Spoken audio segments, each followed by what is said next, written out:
हमने कुछ अपने गार्जियंस को बुलाया है और वो भी वो गार्जियंस हैं जो संस्था के प्रति बहुत भरोसा रखते हैं, विश्वास रखते हैं।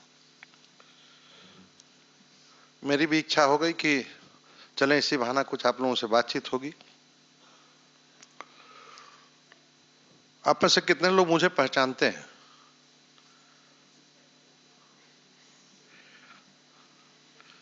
नहीं, वो पीछे से आवाज आ रही है कि चेयरमैन सर हैं। दरअसल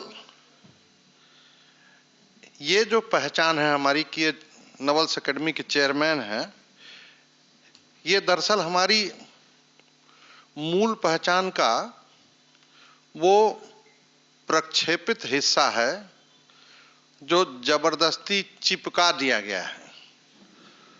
इस पहचान के साथ मैं अपने आप को बहुत कंफर्टेबल नहीं पाता हूं। अब आपको होगा कि साहब चेयरमैन तो किसी संस्था का कोई बड़ा व्यक्ति होता होगा। बड़ा पद से नहीं होता है, कोई व्यक्ति बड़ा अपने काम से होता है, कोई व्यक्ति बड़ा अपनी सोच से होता है, अपने विचारों से होता है। और क्यों कह रहा हूं कि मैं अपनी इस पहचान से संतुष्ट नहीं रहता हूं। ये एक व्यवस्था है, उस व्यवस्था क्रम में एक स्थान हमारा निर्धारित कर दिया गया है जिसको चेयरमैन के रूप में आप लोग जानते हैं और हमारी संस्था के भीतर भी लोग इसी नाम से हमको बुलाते हैं। मैं जिस मूल नाम से और जिस मूल पहचान के साथ इस समाज में अपने आप को जीना चाहता हूं, उस पर मुझे बड़ा गर्व है, मुझे बड़ा फक्र है। और वो पहचान हमारी पीढ़ियों से चली आ रही है। हमारे 5 पुश्तों से लोग शिक्षा के प्रचार प्रसार से जुड़े हुए हैं, सन्नद्ध हैं। मेरे पिताजी हैं गोरखपुर विश्वविद्यालय में हिंदी विभाग के आचार्य एवं अध्यक्ष रहे। हो सकता है जो पुराने अभिभावक हैं वो मेरे मुंह से सुने भी हैं। और मुझे ऐसा लगता है कि जितनी बार मैं उनके नाम का स्मरण करता हूं उतनी बार उनका आशीर्वाद मुझे प्राप्त होता है, और ये हम सबको करना चाहिए। एक बहुत बड़ी गलतफहमी में ये पूरा समाज जी रहा है और इसीलिए जीवन के उत्तरार्ध में लोग जब दुखित होते हैं अपने बच्चों से, तब उनको याद आता है। मैं अभी ये भी एक महत्वपूर्ण प्रसंग है जिस पर मैं आप लोगों की चर्चा करना चाहूंगा, आप लोगों से चर्चा करूंगा। लेकिन फिलहाल जो मैं बता रहा था कि 5 पीढ़ियों से मैं शिक्षा के प्रचार प्रसार से जुड़ा हुआ हूं। और मेरे दादाजी जूनियर हाई स्कूल के हेडमास्टर थे, उनके पिताजी प्राइमरी स्कूल के टीचर थे, उनके पिताजी भी टीचर थे, मैं खुद प्रोफेसर। और 32 साल 33 साल हो गए नवल्स एकेडमी की स्थापना हुए 1995 में हुआ।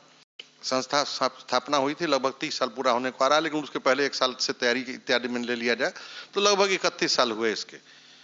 जब मैंने स्कूल खोला था 1995 में किराए के मकान में, तो स्कूल खोलते समय मेरी जो सबसे बड़ी पूंजी थी वो मेरी पृष्ठभूमि थी। और उस पृष्ठभूमि के आधार पर जो हमारी सोच थी उस संस्था को खोलने के पीछे की, वो मेरी सबसे बड़ी ताकत थी, मेरी सबसे बड़ी पूंजी थी। मुझे लगता था कि मैं एक टीचर हूं और एक टीचर होने के नाते संस्था खोल करके संस्था में पढ़ने वाले विद्यार्थियों को जो दिया जाना चाहिए वो शायद मैं बेहतर दे पाऊंगा।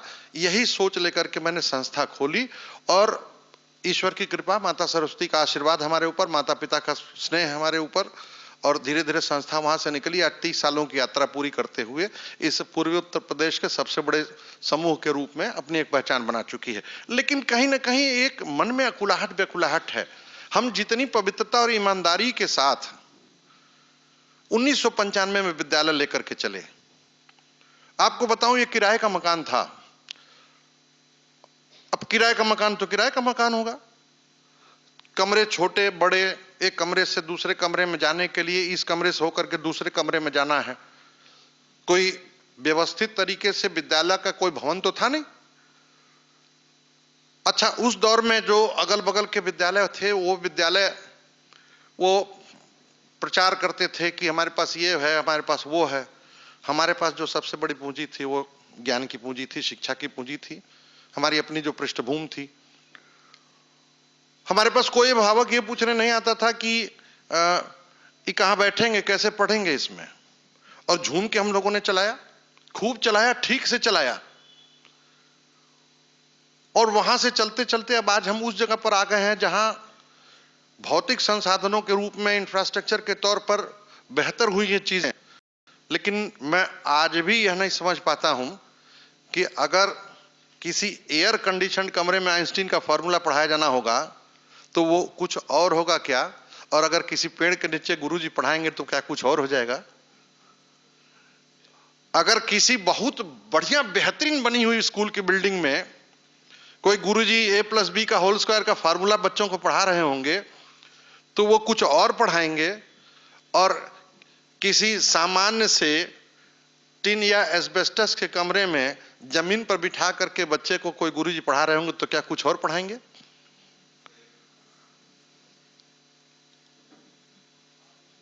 तथ्य तो बदलेंगे नहीं। तो फिर ये भटकाव क्यों हुआ, ये भटकाव क्यों हुआ।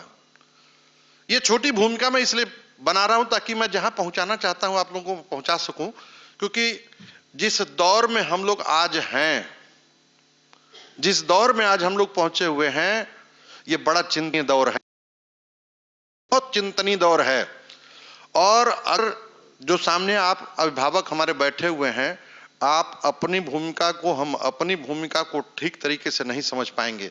जो आज की शिक्षा है और इस शिक्षा के बहाने, इस शिक्षा के द्वारा, इस शिक्षा के जरिए हमें जिन बच्चों को कल के लिए तैयार करना है, अगर ठीक तरीके से समझे बगैर हम उनको तैयार करने की कोशिश करेंगे तो हो सकता है निराशा हाथ लगे, हाथ में कुछ ना आवे। ये क्यों कह रहा हूं मैं आपको स्पष्ट कर दूं, पर मेरे एक सिर्फ सवाल का जवाब दीजिएगा। आपके बच्चे से कीमती दुनिया में कोई चीज है क्या आपके लिए?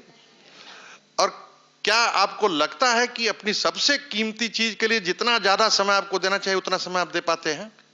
नहीं दे पाते हैं ना, नहीं दे पाते हैं ना। सोच बदलनी पड़ेगी। आज आपसे संवाद करने के पीछे का जो मेरा उद्देश्य है केवल उस सोच को बदलने के लिए है,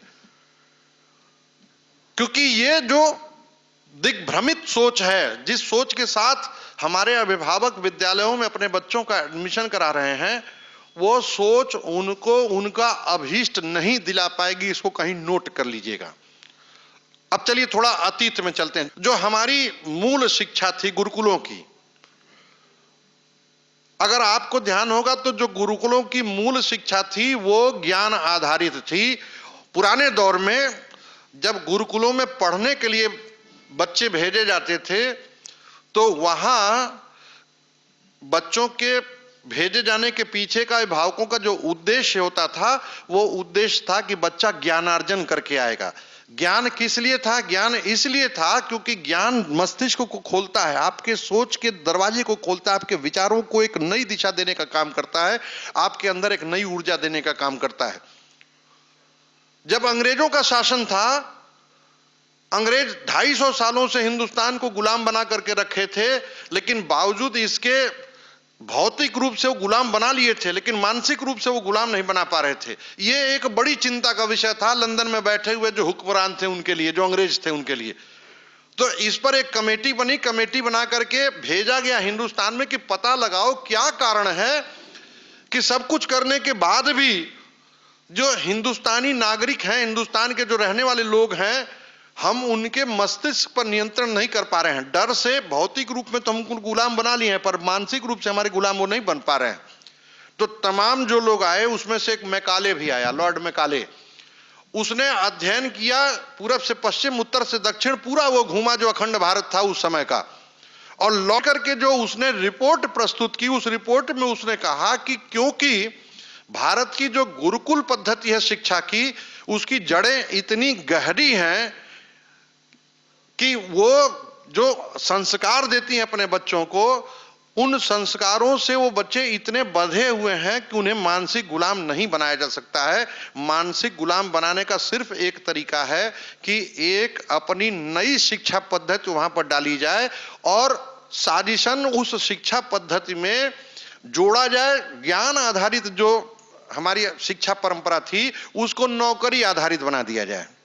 ठीक, मैकाले की शिक्षा पद्धति आई। मैकाले की शिक्षा पद्धति ने गुरुकुलों में पढ़ने वाले विद्यार्थियों के दिमाग में पढ़ाई का जो पाथेय था उसको किस रूप में प्रस्तुत कर दिया कि साहब पढ़ेंगे तो नौकरी पालेंगे। अब स्वाभाविक है 20, 22, 24, 25 साल की उम्र में पढ़ाई पूरी करने के बाद कोई सरकारी नौकर अगर बन गया तो जब तक रिटायर नहीं होता 60 वर्ष और 62 वर्ष की उम्र में, तो 38 साल तक तो लगभग मानसिक रूप से वो गुलाम रहेगा। कोई भी सरकारी नौकर उस सरकार के खिलाफ तो बोल नहीं सकता है, मालिक के खिलाफ तो वो बोल नहीं सकता है। ये जो नौकर की मानसिकता थी, उस नौकर की मानसिकता ने जो भारतीय ज्ञान परंपरा में जो शिक्षा का मूल उद्देश्य था उससे भटका करके और उसको नौकरी पाने का साधन बना दिया। 75 साल चले आए। इन 75 सालों में अगर हम किसी अभिभावक से बात करते हैं, मैं आपसे भी पूछूंगा, तो मेरा ख्याल है कि 99.9% लोग, अगर किसी का व्यापार व्यवसाय नहीं होगा तो उत्तर यही निकल करके आएगा, हम भी अपने बच्चे को इसीलिए पढ़ाते हैं कि हमारा बच्चा एक नौकरी पा जाए। मैं सही बोल रहा हूं गलत? आप में से कितने लोग इससे सहमत हैं? बात दोनों तरफ से हो। लगभग सभी लोग यही सोच करके चलते हैं कि नौकरी हमारे बच्चे को मिल जाएगी, और नौकरी भी कौन सी वाली? सरकारी वाले, भले चपरासिया की मिल जाए।